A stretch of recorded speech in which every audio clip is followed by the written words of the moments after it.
రాష్ట్రంలో టీడీపీకి ఓటు వేయలేదని ఆస్తులు ధ్వంసం చేస్తున్నారని అన్నారు వైఎస్ఆర్ జగన్మోహన్ రెడ్డి. శిశుపాలను మాదిరిగా చంద్రబాబు నాయుడు పాపాలు పండుతున్నాయి, రాష్ట్రాన్ని రావణ కష్టం చేస్తున్నారు. వైఎస్ఆర్సీపీ నేతలపై అక్రమ కేసులు పెడుతున్నారు, ప్రజలన్నీ గమనిస్తున్నారు. రెడ్ బుక్ పేరుతో టార్గెట్ చేసి దాడులు చేస్తున్నారు. ఇలాంటి వెంటనే ఆపాలని వైఎస్ జగన్ హెచ్చరించారు. జిల్లాలో జైల్లో ఉన్న పిన్నెల్లి రామకృష్ణారెడ్డిని పరామర్శించారు. అనంతరం వైఎస్ జగన్ మీడియాతో మాట్లాడుతూ పిన్నెల్లిపై అక్రమ కేసులు పెట్టారని తెలిపారు. పిన్నెల్లిపై హత్యా నేరం మోపారని చెప్పారు. కారంపూడి సీఐని పిన్నెల్లి కనీసం చూసిన దాఖలాలు కూడా లేవని అన్నారు. మే 14న ఘటన జరిగితే మే 23న హత్యాయత్నం కేసు నమోదు చేశారన్నారు. నిజంగా దాడి జరిగితే ఆ మరుసటి రోజు కేసు ఎందుకు పెట్టలేదు? రాష్ట్ర వ్యాప్తంగా ఒక్క పిన్నెల్లిపైనే ఇలానే కాదు దాడులు కొనసాగుతున్నాయని చెప్పారు. ప్రజలకు మంచి చేసే రాజకీయాలు చేయాలి కానీ దౌర్జన్యం కాదు. టీడీపీకి ఓటు వేయలేదన్న కారణంతో అక్రమ కేసులు పెడుతున్నారు. టీడీపీకి ఓటు వేయలేదని ఆస్తులు ధ్వంసం చేస్తున్నారని పేర్కొన్నారు. పిన్నెల్లి రామకృష్ణారెడ్డి మీద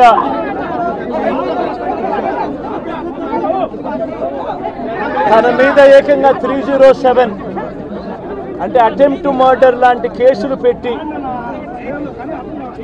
ఏ రకంగా అన్యాయంగా తనను జైల్లో నిర్బంధించడం జరుగుతూ ఉందో కూడా చూస్తూ ఉన్నాం. ఈరోజు రాష్ట్ర వ్యాప్తంగా కూడా ఇదే కార్యక్రమాలు జరుగుతూ ఉన్నాయి. రాష్ట్ర వ్యాప్తంగా కూడా కేవలం తెలుగుదేశం పార్టీకి, చంద్రబాబు నాయుడు గారికి ఓటు వేయలేదు అన్న ఒకే ఒక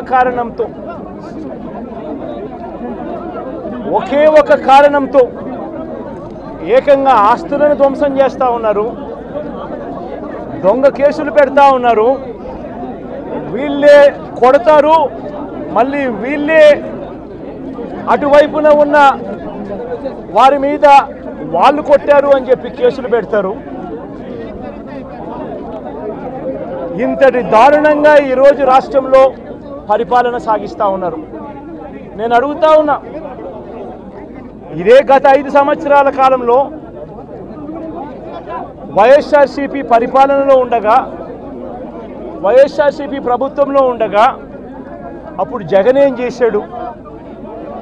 కులం చూడలేదు, మతం చూడలేదు, ప్రాంతం చూడలేదు, చివరికి ఏ పార్టీకి ఓటు వేశారన్నది కూడా చూడకుండా ప్రతి పథకము, ప్రతి మనిషి కూడా అర్హత అన్నది మాత్రమే ప్రామాణికంగా తీసుకుని ప్రతి ఇంటికి డోర్ డెలివరీ చేసిన ప్రభుత్వం వైఎస్ఆర్సీపీ ప్రభుత్వందైతే, జగన్మోహన్ రెడ్డి ప్రభుత్వందైతే ఈరోజు కేవలం తెలుగుదేశం పార్టీకి ఓటు వేయలేదని, కేవలం చంద్రబాబు నాయుడు గారికి ఓటు వేయలేదని, కేవలం ఓటు వేయలేదన్న ఒక్క కారణంతో ఆస్తులు ధ్వంసం చేస్తూ ఉన్నారు, మనుషులను కొడతా ఉన్నారు, కొట్టి మరి కేసులు పెడతా ఉన్నారు.